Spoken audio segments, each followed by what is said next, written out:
Hello जय माताजी जय श्री कृष्ण। આજની વાર્તા શરૂ કરીએ પહેલાં વિડીયો ગમે તો લાઇક અને શેર કરી દેજો। ચેનલ પર જો તમે નવા હોય તો ચેનલને સબસ્ક્રાઈબ કરી દેજો। તો ચલો શરૂ કરીએ આજની વાર્તા। કસૂરવાર। बनवारी बाबू આજે આવકવેરા કચેરીમાં હાજર થવાને કારણે સવારથી ખૂબ જ તણાવમાં હતા। એટલામાં તેની પત્નીનો અવાજ સંભળાયો કે નાસ્તો તૈયાર છે, જલ્દી આવો અને નાસ્તો કરો, નહીતર બધું ઠંડુ થઈ જશે। बनवारी બાબુએ કહ્યું કે આજે નાસ્તો છોડો, હું બહુ મોડો થઈ ગયો છું। પત્નીએ પોતાનો સંપૂર્ણ અધિકાર વ્યક્ત કર્યો અને કહ્યું કે કોઈ વિલંબ થયો નથી। બધા કામ છોડીને પહેલાં નાસ્તો કરો, કારણ કે જતાં પહેલાં તમારે બ્લડ પ્રેશરની દવા લેવી પડશે અને ડૉક્ટરે તમને ખાલી પેટ દવા લેવાની મનાઈ કરી છે। बनवारी बाबू નાસ્તાના ટેબલ પર બેઠા કે તરત જ તેની પત્નીએ કહ્યું કે આજે જતાં પહેલાં તેને ઘરના ખર્ચ માટે પૈસા આપી દો।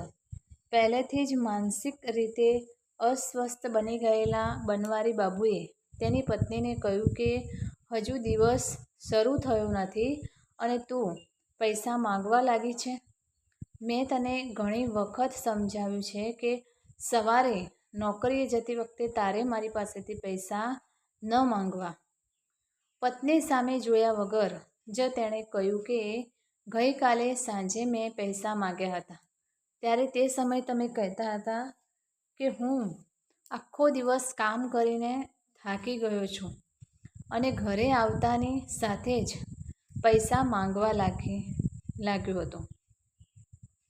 હવે તમે જ કહો કે ઘર ચલાવવા માટે હું તમારી પાસે ક્યારે પૈસા માગું। बनवारी બાબુએ કહ્યું કે જ્યારે અમે નવા લગ્ન કર્યા હતા ત્યારે તમે ખૂબ જ સારા હતા, તમે ક્યારેય મારી પાસેથી પૈસા માંગ્યા નથી। પત્નીએ કહ્યું કે આ કુસ્તી બંધ કરો અને ઝડપથી પૈસા ઉપાડી લો। કોઈ પણ રીતે તમે પોતે જ કહો છો કે ટીવી પર જેટલી ચેનલો છે, પત્નીના ક્રોધાવેશની સંખ્યા છે। ટીવી રિમોટ વડે કામ કરે છે અને પત્ની નોટો વડે કામ કરે છે। बनवारी બાબુએ ઝડપથી પોતાનું પર્સ કાઢ્યું, થોડા પૈસા તેની પત્નીને આપ્યા, તેની બેગ ઉપાડી અને કામ પર જવા લાગ્યો। પત્નીએ પાછળથી કહ્યું કે તમે તમારી દવા લીધી નથી, તમારી દવાઓ લેવાની ખાતરી કરો, નહીં તો તમારું બ્લડ પ્રેશર ફરી વધી જશે। बनवारी બાબુએ પત્નીના આદેશનું પાલન કર્યું અને સારા બાળકની જેમ દવા પીધી, પરંતુ વિલંબને કારણે જતી વખતે તેણે તેની પત્નીને બોલાવીને કહ્યું કે આ દવાની બોટલ બરાબર બંધ કરીને સંભાળી લે। આટલું કહીને बनवारी બાબુએ દૂરથી પોતાની પત્ની અને વહાલા પુત્રને અલવિદા કહીને ઘર છોડી દીધું। बनवारी બાબુ ઘરની બહાર નીકળ્યા કે તરત જ તેની પત્નીનો ફોન રણક્યો। તે તેના મિત્ર સાથે ફોન પર ચેટ કરવામાં એટલી વ્યસ્ત થઈ ગઈ કે તેના પતિએ તેને દવાની બોટલ સુરક્ષિત રાખવાનું કહ્યું છે તેનું ધ્યાન પણ ન રહ્યું। થોડી વાર પછી રમતા રમતા बनवारी બાબુના દીકરાની નજર એ બોટલ પર પડી। બોટલનું ઢાંકણું ખુલ્લું જોઈને તેણે તરત જ દવાની બોટલ મોં પર લઈ લીધી અને થોડી વાર તેની સાથે રમ્યું। હાઈ બ્લડ પ્રેશર ધરાવતા વૃદ્ધ લોકોને આ દવા ખૂબ ઓછી માત્રામાં આપવામાં આવે છે, જ્યારે તેમના પુત્રએ અજાણતાં જ આખી બોટલ એક જ ઘૂંટમાં ખાલી કરી દીધી હતી। દવા પીધા બાદ બાળક થોડો સમય રમતું રહ્યું અને પછી અચાનક જમીન પર પડી ગયું। તેના પડવાના અવાજે बनवारी બાબુની પત્નીનું ધ્યાન ફોન પરથી બાળક તરફ વાળ્યું। જેવી તે બાળકી પાસે પહોંચી તો તેણે જોયું કે દીકરો બેભાન થઈ ગયો હતો।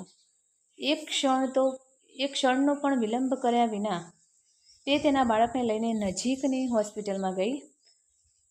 ચેકઅપ બાદ ડૉક્ટરે કહ્યું કે તમે બાળકને લાવવામાં ઘણો વિલંબ કર્યો છે। મને આ કહેતા ખૂબ જ દુઃખ થાય છે, બાળકની હાલત અત્યંત ગંભીર બની ગઈ છે। ડૉક્ટરના આ શબ્દો સાંભળીને बनवारी બાબુની પત્ની આઘાતમાં નીચે પડી ગઈ। ડૉક્ટરોની મદદથી बनवारी બાબુની પત્નીને ટૂંક સમયમાં જ ભાનમાં લાવવામાં આવી. પ્રથમ બાળકની બગડતી સ્થિતિને કારણે અને બીજું તેના પતિનો સામનો કરવાના વિચારને કારણે આ મહિલા સંપૂર્ણપણે ગભરાઈ ગઈ હતી. તે સમજી શકતી ન હતી કે આ ગુના માટે તેના પતિની માફી કેવી રીતે માંગવી. બનવારી બાબુને સમાચાર મળતા જ તેઓ તેમના તમામ મહત્વપૂર્ણ કામ છોડીને ક્ષણભરમાં હોસ્પિટલ પહોંચ્યા. આખા રસ્તે તેમના મનમાં વિચારો આવતા હતા કે સ્ત્રીઓ નાની નાની જવાબદારીઓ પણ યોગ્ય રીતે કેમ નિભાવી શકતી નથી. આજે આપણી પત્નીની એક નાની ભૂલને કારણે આપણું વહાલું બાળક આપણા હાથમાંથી સરકી રહ્યું છે. હોસ્પિટલ પહોંચતા જ પોતાના પુત્રની ખરાબ હાલત જોઈને બનવારી બાબુના મનમાં વીજળીનો ચમકારો થયો. દિવાલ સાથે ઝૂકી રહેલી તેની રડતી પત્નીને જોઈને બનવારી બાબુના મનમાં જબરજસ્ત પરિવર્તન આવ્યું. પત્નીના ખભા પર હાથ મૂકીને તેણે કહ્યું કે આ દુઃખની ઘડીમાં હું તમારી સાથે છું. તમારે એવું ન વિચારવું જોઈએ કે અમારા પુત્રની હાલત માટે ફક્ત તમે જ દોષી છો, કારણ કે અમે બંનેએ ભૂલ કરી છે અને અમે બંને સમાન દોષિત છીએ. નાની નાની ભૂલમાં પણ પત્નીને અપશબ્દો મારતા બનવારી બાબુની પત્નીએ પતિના અચાનક આવેલા આ બદલાવનું કારણ સમજાયું નહીં. બનવારી બાબુએ પોતાની લાગણીઓને કાબૂમાં રાખી પત્નીને પ્રોત્સાહિત કરતાં કહ્યું કે અમારો દીકરો અત્યારે જીવન અને મૃત્યુ વચ્ચે ઝૂલી રહ્યો છે. આવી સ્થિતિમાં હું તમારા પર ગુસ્સે થઈ જઈશ તો પણ તેની પરિસ્થિતિ સુધરવાની નથી. તેથી આ સમયે એકબીજા પર દોષારોપણ કરવું એ આપણા બંને માટે મૂર્ખતા હશે. દુઃખની આ ઘડીમાં બનવારી બાબુનું વર્તન જોઈને જોલી અંકલ એ વિચારવા મજબૂર થઈ જાય છે કે દરેક પરિસ્થિતિમાં શાંત રહેવું એ એવો ગુણ છે જે કરોડો લોકોમાંથી એક જ વ્યક્તિને મળે છે. પ્રેમથી બોલાયેલો એક શબ્દ પણ દરેક દુઃખી આત્માને શાંતિ આપે છે.